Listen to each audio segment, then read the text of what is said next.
A Conferência Mundial do Clima, que está sendo realizada na França, tem discutido muito o problema do desmatamento. E o Brasil está no foco desse assunto. Há pouco mais de 10 anos, o Globo Rural acompanhou o replantio de uma floresta inteira feito pela mão do homem. O repórter José Hamilton Ribeiro voltou a Mogi Guaçu, São Paulo, e agora mostra pra gente os resultados desse trabalho.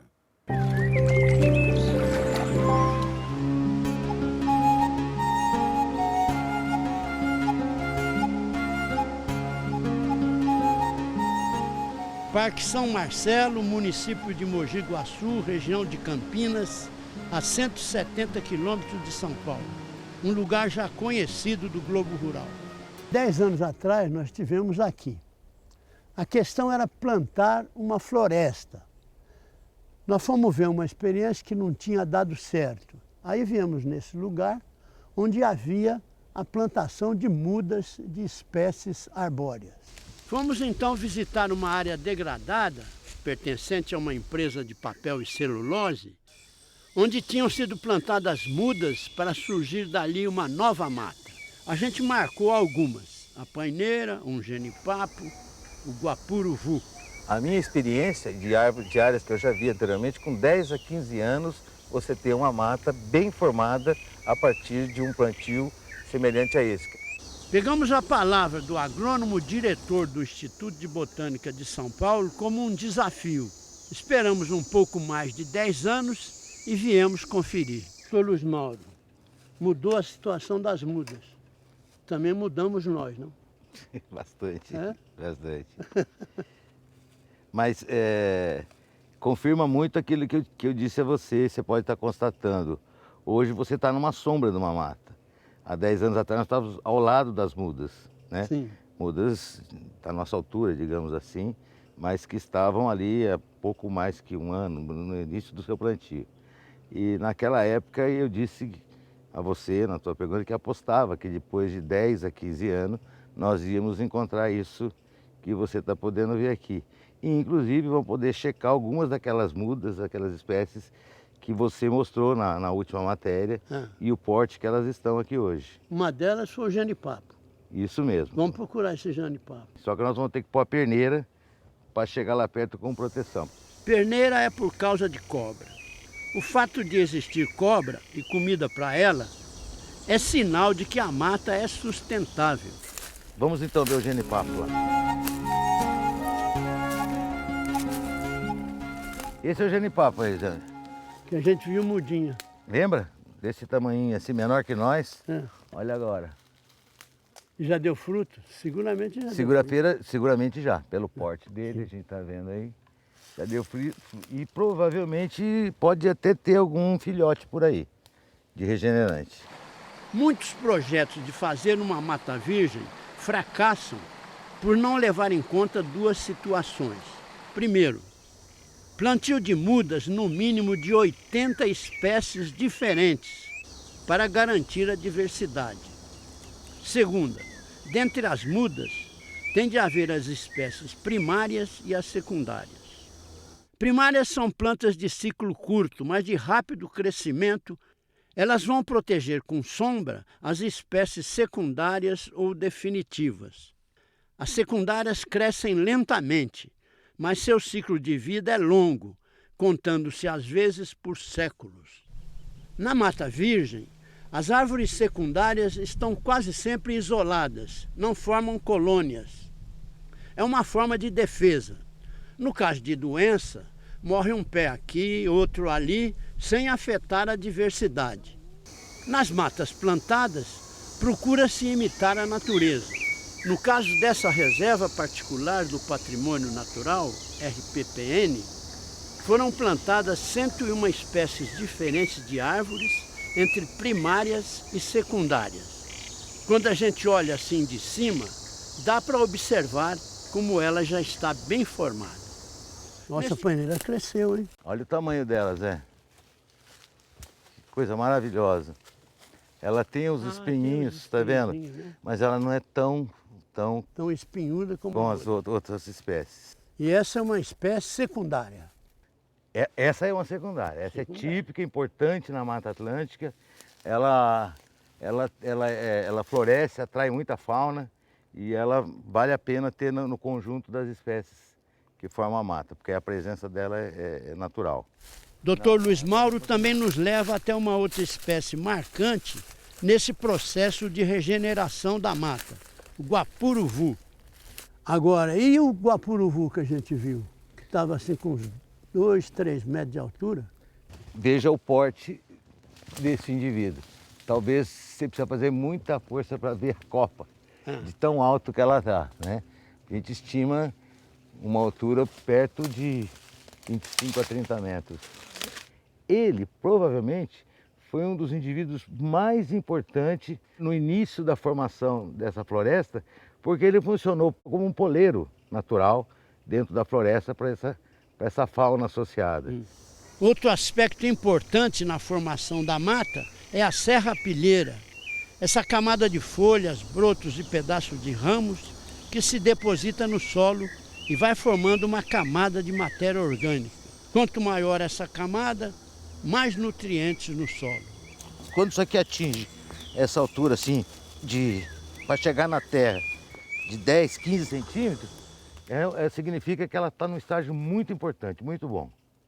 Bióloga Regina Tomoko trabalha com o chamado subbosque. E ela veio examinar se nessa floresta plantada em Mogi Guaçu já existe presença do subbosque. Plantas de pequeno porte que não foram plantadas, surgiram por si.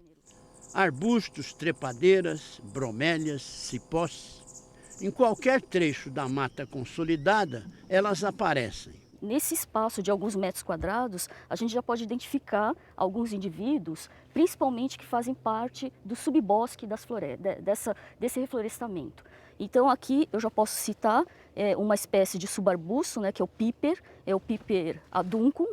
Piper é uma espécie de pimenta. É uma espécie da mesma família da pimenta. A gente tem esse outro arbustinho aqui, que é da família do café, que é a Psicotria, né? Que é vulgarmente, né, também chamado de cafezinho, né? Que faz parte do subbosque da floresta. Em matéria assim de planta rasteira? Então, em termos de planta herbácea, nós podemos ver, né, mais adiante ali, espécies de gramíneas, né? Porque, por exemplo, as gramíneas, elas não são, nem todas as gramíneas são exóticas e invasoras. A gente tem aquelas espécies que também são nativas, né, e são importantes para o nosso ecossistema. Quando a noite chega, é hora de uma caçada. Será que essa mata feita à mão está atraindo a fauna? As redes foram armadas no entardecer e os morcegos, que enxergam pouco, foram caindo. Professor Ariovaldo Pereira, que faz a pesquisa, tem a luva e o jeito de pegar morcego sem perigo. Então, professor Ariovaldo, que morcego é esse? Esse é um morcego frugívoro, conhecido como morcego do figo. É um morcego relativamente comum, inclusive em ambientes urbanos, e é o morcego mais comum da área que a gente se encontra aqui. Trata-se de um morcego que se alimenta de frutas, bem distante do vampiro, aquele que chupa sangue e transmite raiva. Foram pegos também alguns morcegos insetívoros, também inofensivos. Professor Ariovaldo toca 2 experiências aqui. O primeiro objetivo foi saber qual é o papel dos morcegos no auxílio desse processo de recuperação da área degradada. E o segundo objetivo do projeto foi saber a importância da área para os morcegos. Basicamente, o que esse estudo demonstrou foi que, os morcegos contribuem para a área trazendo um aporte de sementes, que não foram utilizadas no processo original. E, ao mesmo tempo, a área contribui para o morcego, oferecendo condições para a manutenção de populações reprodutivas e aumentando a diversidade local.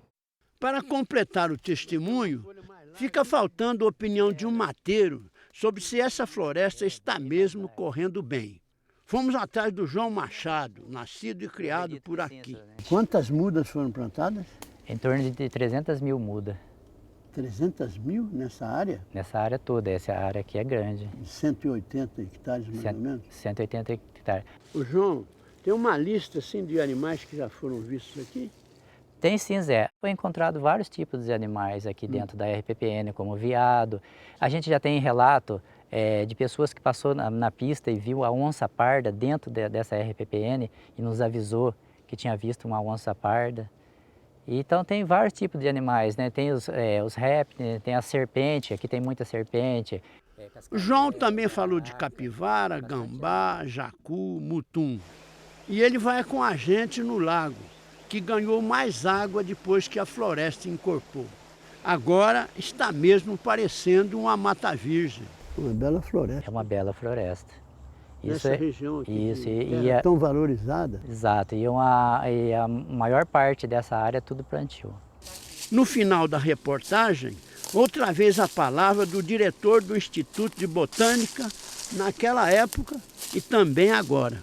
Quais são, assim, os itens que mostram que essa floresta está bem desenvolvida, está complexa, está dinâmica?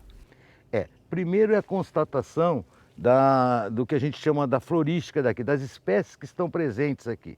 Sejam aquelas que nós plantamos, sejam aquelas que foram trazidas pela fauna, ou que se associaram, ou que se regeneraram naturalmente aqui. Pelo vento. Pelo vento, pela fauna, por diversas formas e que estão consolidando. Esses são alguns indícios que mostram que realmente essa floresta está atingindo um equilíbrio dinâmico e, como eu te disse, eu posso considerar que não tem retorno, né? Ou seja, daqui é para sempre cada vez melhor.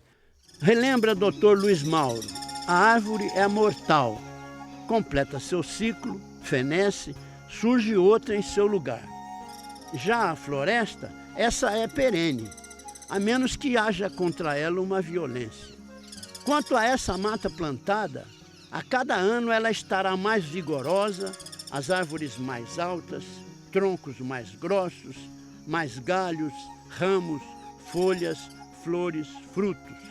Mas isso não significa que é necessário esperar 100 anos para vê-la em seu esplendor. Na verdade, precisa de menos tempo. Quer dizer, havendo vontade e meios para isso, o ser humano pode plantar o que muita gente chama de mata virgem e, com alguns anos à frente, descansar na sua sombra ou ficar ali ouvindo o canto dos passarinhos. Pode curtir a sensação de que contribuiu com a natureza para sempre.